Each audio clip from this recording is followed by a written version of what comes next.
Senator Ted Cruz. Senator, welcome to the program. We appreciate you being with us. Let's get your reaction to Kamala Harris picking Tim Walz as her running mate. What's your take? Well, listen, it's not surprising. Both Kamala and Tim Walz are hard left. They have radical left records, so it's a good pairing in one sense. They both represent the same thing. I actually thought the perfect illustration of just how terrible this pick was is within seconds of it coming out, Ilhan Omar sent out a tweet of her and Tim Walz arm in arm saying what a fantastic choice it is. This is a nod to the left wing of the Democrat Party. This is a nod to the open borders, to the abolish the police, the crazy side of the Democrat Party. Look, Tim Walz is the governor who let Minneapolis burn during the Black Lives Matter and Antifa riots. And Kamala Harris is the vice president who contributed to bail funds to bail out the criminals who were burning Minneapolis. So it's an amazing pairing. I got to say it's striking right now that as you and I are talking, Kamala Harris is on stage with Josh Shapiro in Pennsylvania, and Shapiro's got to be shaking his head because on any level, if you're looking at a swing state, you want a Josh Shapiro in Pennsylvania. If you're looking at someone who campaigned as a moderate governor, you want a Josh Shapiro in Pennsylvania. And they floated it. They were leaning towards it. If you're looking at who the donors wanted, they wanted Josh Shapiro in Pennsylvania. And you know what happened? The pro-Hamas radical left of the Democrat Party said, no, you're not allowed to be Jewish and on the Democrat ticket.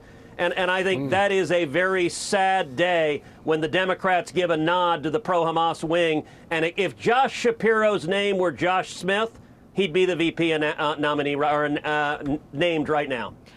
Before we go and talk about the stock market and the economy of Kamala Harris knows nothing about, Senator, but their plan is to run essentially solely on abortion. So let them talk about abortion, particularly in the state of Minnesota. And I brought this up. Minnesota is one of 7 states plus D.C. where this is how they like to refer to it, no limit on gestational duration, which means in Minnesota, signed by this governor, a woman can have an abortion up until the moment of birth. There isn't even a limit on the viability of a child when a child could live on his or her own, that abortion would not be illegal. Let them run on that, and somebody in the Republican Party ask that man in the debate what he has to say about that. How would that work at the 9-month? Because it's vile.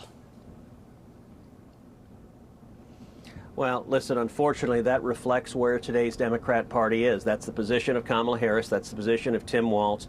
That's the position, sadly, astonishingly, of virtually every Democrat in the Senate and virtually every Democrat in the House, including my opponent who's running against me, Colin Allred, a left-wing Democrat running against me. Colin Allred, like Tim Walz, like Kamala Harris, they support unlimited abortion up until the moment of birth, in the 8th month and 9th month of pregnancy.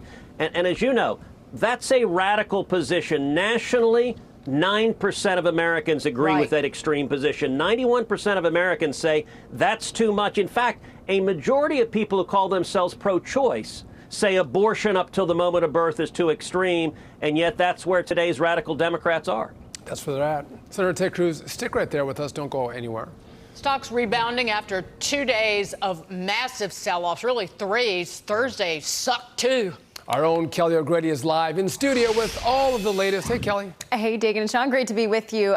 Look, the markets lost steam on this turnaround Tuesday. They still finished up, but they had quite the sell-off in the final hour. Now, this came off, as you said, Dagan, a rough 3 days that included a 5% drop in the Dow and nearly the worst day that we've ever seen, in the past 2 years for the S&P 500. So let's take a look at where we ended. You got the Dow up 0.75%, the S&P 500 and the NASDAQ both finishing up 1%. Look, globally, the markets rebounded as well. You had the Japanese Nikkei soared 10% after its worst day since 1987. I want to emphasize, though, these are just day-to-day moves. Couple reasons for the rebound. The turnaround Tuesday, it's kind of a psychological phenomenon we often see in the markets. You know, you've got a jittery Thursday, a hedge on Friday, then this all-out sellout on Monday. And then investors feel, well, hey, there's some buying opportunity, and you start to see that upswing on Tuesday. Second reason is some admission from the Fed presidents that rate cuts are coming. The emphasis we heard is we aren't in a recession, but we will act when needed since the labor market is slowing. Now, clearly the market's like hearing that, even if the emergency rate cut looked less likely now. Before I go, I just want to show you some of the big beneficiaries, right, of that rate cut on the horizon. Big tech, your growth stocks, Nvidia, Microsoft, both finishing up 4%, 1%.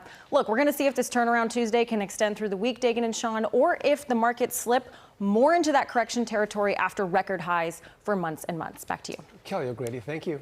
Appreciate it.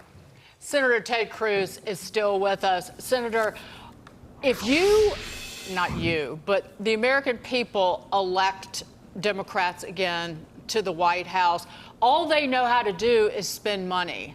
And spending money is what got us into this horrific economy in the first place. And now we're at $35 trillion, $2 trillion budget deficit just this year, and we're still headed toward a recession.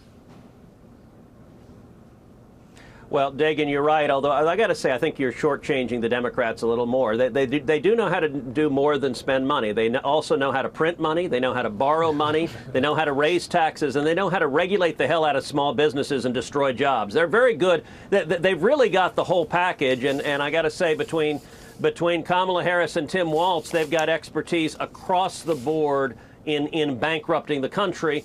If you actually care about small businesses, if you care about jobs, if you care about working families being able to pay their bills and make ends meet, well, then electing Democrats is a terrible idea. But if you care about enriching China and making big tech oligarchs even richer and helping Mexican drug cartels, then vote Democrat all the way. You know, Senator, again, I served in the Congress when you came in 2010, and Republicans do a good job of talking about how we want to cut spending or at least cap spending, but it becomes very challenging. And I think Democrats do a better job of getting elected and sticking to their principles. They may lose the next election, but we still have Obamacare. They lost on Obamacare, but we still have it. Do you think you're going to have a heartened Republican Party? Hopefully you guys take the Senate, Republicans keep the House. Do you think, though, that you're going to get real reform done because you have members of the Congress who have heart and passion to fix this country? Look, Sean, I hope so.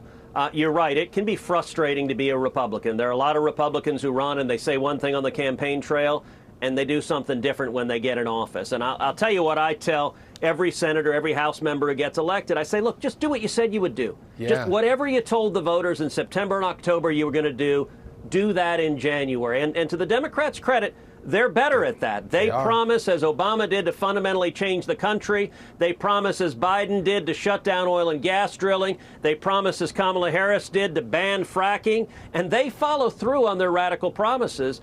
What I can tell you is this. There are a lot of areas that I'm very confident if and when Republicans win, we'll see a massive change. None more important than our open borders. Joe Biden and Kamala Harris have created this border crisis. They deliberately opened up our southern border to 11.5 million illegal immigrants. And I am absolutely confident if and when Donald Trump is reelected and we have a Republican Senate and a Republican House, we will secure the border, and we're going to do so in a matter of weeks. It's not going to take years. It will happen in January of next year. I also believe if Republicans win the White House, the House, and the Senate, we will cut taxes. The Democrats will raise taxes. The delta there is $6 or $7 trillion. It's a huge impact on taxes. And I'm also confident if Trump is reelected, we will end the regulatory war on small businesses and the war on energy. The Biden-Harris war on energy is driving up inflation in every family in America. In January, that's going to end as well. No doubt. And energy security is national security. Energy policy is our foreign policy. Yes. And that's why what's happening overseas in the Middle East is going on right now. Senator Ted Cruz, pleasure, sir. Thank you so much. Thank you. We know you have a race, Senator. Good Thank luck you. winning and coming back to the Senate. We appreciate you being on the bottom line.